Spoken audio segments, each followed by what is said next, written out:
세계 최고 두뇌 최대 부호 성공 집단을 탄생시키는 유대 솔로몬 탈무드 제34장 유대 부자 철학 78대 22 돈 있는 사람이 훌륭한 사람. 유대인이 말하는 훌륭한 사람이란 호화로운 만찬을 매일 밤 즐길 수 있는 사람이고, 매일 밤 호화로운 저녁 식사를 하는 사람을 몹시 존경한다. 유대인의 입장으로서는 청빈을 감수하는 학자 같은 존재는 훌륭한 사람도 아닐 뿐더러 존경할 만한 가치가 있는 사람도 아니다. 학문이나 지식이 제 아무리 뛰어나더라도 가난하다면 경멸하고 멸시한다. 이 세상에서는 돈을 많이 가지고 있는, 또 그것을 마음껏 쓸 수 있는 사람이 훌륭한 사람이다 라고 말하는 유대인 특유의 가치관은 유대인으로 하여금 돈에 대한 악착스러운 집념을 불러 일으키지 않고는 못 배기게 한다. 유대인의 돈에 대한 집념을 말해주는 재미있는 이야기가 있다. 어느 유명한 유대인 부자가 임종 때에 집안 사람들을 모두 불러놓고 말했다. 내 재산을 전부 현금으로 바꿔달라. 그리고 그것으로 제일 비싼 모포와 침대를 준비하라. 그러고도 남는 현금은 머리맡에 쌓아두었다가 내가 죽거든 관 속에 넣어라. 모두 저 세상으로 가지고 갈 작정이다. 집안 식구들은 그 말대로 모포와 침대 그리고 현금을 준비했다. 부자는 호화로운 침대에 누워서 부드러운 모포를 몸에 둘렀다. 그리고 머리맡에 쌓아놓은 현금을 만족스럽게 바라보면서 숨을 거두었다. 막대한 현금을 그의 유언대로 유해와 함께 관 속에 넣어 주었다. 바로 이때 이곳에 달려온 친구가 있었다. 친구는 집안 사람들로부터 전 재산을 유언에 따라 현금으로 만들어 관 속에 넣었다는 말을 듣자 주머니에서 수표장을 꺼내더니 빠른 솜씨로 금액을 쓰고 사인을 한 다음 그의 관 속에 넣었다. 그리고 그 대신 현금을 전부 관에서 꺼내고는 친구의 유해를 툭 치며 이렇게 말했다.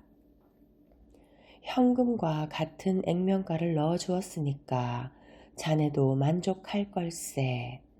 저 세상에 현금을 가지고 가려는 유대인들의 금전에 관한 집념, 그리고 현금을 수표로 교환하면서까지 송두리째 손에 넣으려는 친구의 집념, 죽은 사람이나 산 사람이나 결국 마찬가지이지만 아무튼 유대인의 금전에 대한 집념을 여실히 나타낸 이야기로서는 이보다 더한 것이 없을 것이다.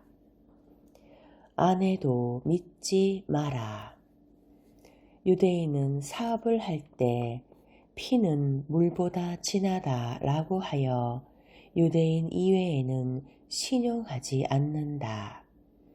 유대인은 계약서가 있건 없건 간에 일단 입 밖으로 낸 것은 꼭 지킴으로 신용할 수 있으나 이방인은 계약의 신빙성이 없으므로 신용할 수 없다 라는 것이 유대인의 사고방식이다.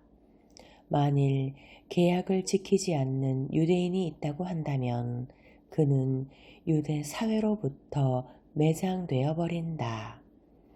유대인이 유대 사회로부터 매장되어 버린다는 것은 유대 상인으로서 사형 선고를 받는 것과 다름이 없으며 두 번 다시 상인으로서 재기하는 것은 허락되지 않는다. 이러한 엄격한 규율이 있기 때문에 유대인은 약속을 꼭 지킨다. 유대인이 이방인과 거래할 때 매우 엄격한 조건을 내세우는 것은 바로 이 때문이다. 사업이나 상거래에 있어서 같은 유대인끼리는 피는 물보다 진하다라고 하여 신용하는 유대 상인도 금전 문제에 있어서만큼은 갑자기 태도가 바뀐다. 같은 유대인 사이에 있어서는 물론이려니와 비록 자기 아내라 할지라도 신용하지 않는다. 시카고에 사는 한 유대인 변호사는 정색을 한 얼굴 표정으로 이렇게 말한 일이 있다. 아내를 가지면 그녀는 틀림없이 내 재산을 노리게 된단 말일세. 어쩌면 나를 죽이고서라도 재산을 소나귀에 넣으려는 계획을 세울지도 모르는 일이 아니겠는가. 나는 생명과 재산을 희생해 가면서까지 결혼할 생각은 추호도 없네. 휴식은 반드시 취하라. 돈을 아끼지 않고 마음껏 먹어두면 결과적으로 건강하게 된다. 이 건강이 유대 상인의 최대 미천, 즉 기본 재산이다. 2000년 동안이나 온갖 박해를 당하면서도 유대인의 피가 결코 끊긴 일이 없었던 이유는 유대 민족이 얼마나 건강을 중요시했는가를 입증해주고 있다.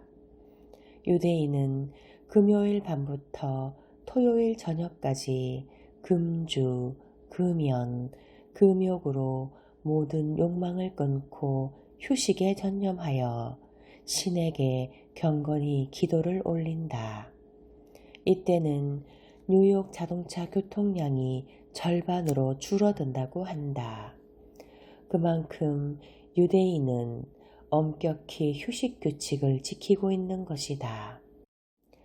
유대인의 주말은 24시간 동안 충분한 휴식을 취한 후인 토요일 밤부터 시작된다. 충분히 휴식을 취한 다음이기 때문에 그들은 더욱 유유히 주말을 즐길 수 있는 것이다. 일만 하고 있다가는 언젠가는 건강이 손상될 뿐더러 인생의 최고 목적인 쾌락 또한 맛볼 수 없게 된다는 것을 유대인은 긴 역사를 통하여 알고 있는 것이다. 유대의 안식일에는 미래를 효과적으로 응시할 수 있도록 시간적으로나 공간적으로 고요한 오아시스를 만들어내는 효과가 있다. 유대인이라면 매주 25시간은 일과 관련된 모든 물건과 활동을 제쳐두어야 한다. 자동차, 텔레비전, 컴퓨터, 그리고 전화기처럼 과학기술이 만든 기계라면 어떤 형태의 것이라도 작동을 삼가야 한다. 사실은 외부 세계와 접촉하고 거기에 영향을 미치도록 돕는 모든 장치들이 사용 금지 대상이다. 유대인들은 일상적인 창조 활동 및 세계에 영향을 미치는 행동을 스스로 제한함으로써 행동을 하는 창조의 주체가 되는 것을 피한다. 대신 세계의 마술에 걸리는 객체가 된다. 주위 환경에 창조적인 힘을 가하지 못하도록 막는 이유는 그렇게 할 때 환경이 제시하는 바를 보다 잘 흡수할 수 있는 위치가 되기 때문이다.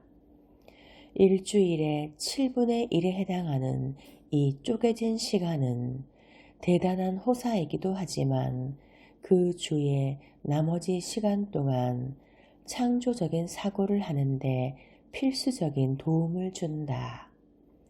일주일에 한 번씩 정기적으로 그들의 존재는 송신 상태가 아닌 수신 상태가 된다. 창조성에 불을 붙이고 미래에 대한 전망을 강화하기 위해 얼마만큼의 시간을 마련하기로 결심했든지 간에 세 가지 원칙의 지배를 받아야 한다.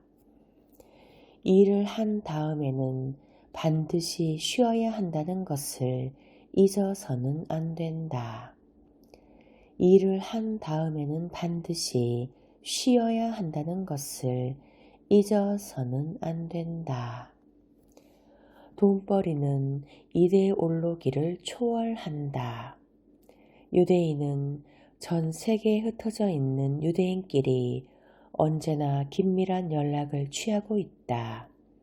특히 유대인에 관한 한 미국계 유대인도 소련계 유대인도 동포이다. 그러므로 런던도 워싱턴도 모스크바도 연결이 되어 있다. 유대인의 세계에는 예나 지금이나 자본주의도 공산주의도 없다. 예수도 마르크스도 사람을 죽이라고는 하지 않았습니다. 어떻게 하면 인간이 행복하게 살 수 있는가 하는 견해에 약간 차이가 있을 뿐입니다. 두 사람이 모두 유대인이니까 사람을 죽이라는 그런 터무니없는 말은 하지 않았습니다. 그러므로 냉전 시대에도 소련의 유대인과 미국의 유대인이 스위스계 유대인을 이용하여 장사를 하는 것은 당연한 상식이었다. 소련 사람들과 거래를 하면 무엇이 나쁘다는 것입니까? 유대인이 머리를 갸우뚱한다. 전 세계를 상대로 장사를 하고 있는 유대인으로서는 상대편의 국적 같은 것은 문제가 되지 않는 것이다. 유대인 이외의 사람과 거래를 할 때 일일이 독일인이라든가 프랑스인이라든가 하는 식으로 상대를 구분하여 부르지 않고 모두 이방인으로 처리해버리는 것도 그들이 국적 같은 것은 염두에 두지 않기 때문이다. 돈을 벌 수 있는 상대라면 국적 같은 것을 굳이 따질 필요는 없는 것이다. 돈을 벌 수 있는 상대라면 국적 같은 것을 굳이 따질 필요는 없다. 눈물과 웃음의 예지, 유대인의 유머, 형광등. 어떤 사나이가 예정보다 빨리 출장에서 돌아와 자기 집 문을 두드렸으나 집에 있어야 할 아내가 좀처럼 나오지 않았다. 아내는 한참 만에야 겨우 문을 열더니 맞아주는 것이다. 남자가 손을 씻으려고 욕실로 가려 하자 아내가 황급히 말렸다. 세수건은 부엌에 놔두었어요. 내 집 욕실을 내가 쓰는 건 내 자유지. 말리는 마누라를 뿌리치고 문을 열었더니 웬 낯선 젊은이가 주섬주섬 옷을 걸치고 있었다. 젊은이는 조금도 당황하는 기색이 없이 차분한 태도로 말하는 것이었다. 정말 죄송합니다. 실은 위층 부인과 친하게 지내는 사이입니다. 오늘 뜻밖에도 그 남편이 빨리 돌아오는 바람에 2층 창에서 댁의 욕실로 도망해 들어와 이 꼴이랍니다. 미안하지만 사나이 대 사나이의 의리로 댁의 현관을 통해서 나가게 해 주십시오. 남편은 빙긋이 웃으며 이 사나이를 내보냈다. 한밤중 마누라는 옆에서 코를 골며 자고 있는데 그때까지 잠을 이루지 못하고 있던 남편이 벼랑간 벌떡 몸을 일으키더니 마누라의 머리를 주먹으로 쳐댔다. 마누라는 깜짝 놀라 벌떡 일어났다. 당신 미쳤어요? 왜 이래? 이 바람둥이 여편네야. 이제사 깨달았다만 우리 집은 단층집이야.